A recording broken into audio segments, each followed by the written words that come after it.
Hello friends, welcome to our YouTube channel. In this video I will show you how you can fix your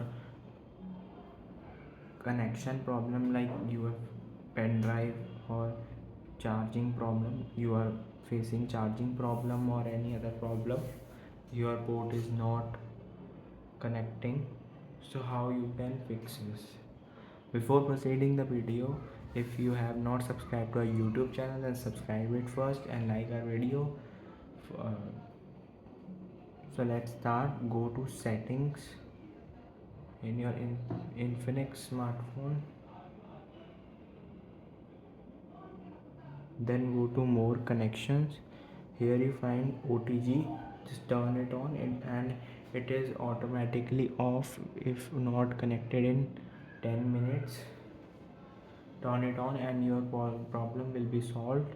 I hope you like this video. If you like this video, then subscribe to our YouTube channel and like our video for more videos. Thanks for watching.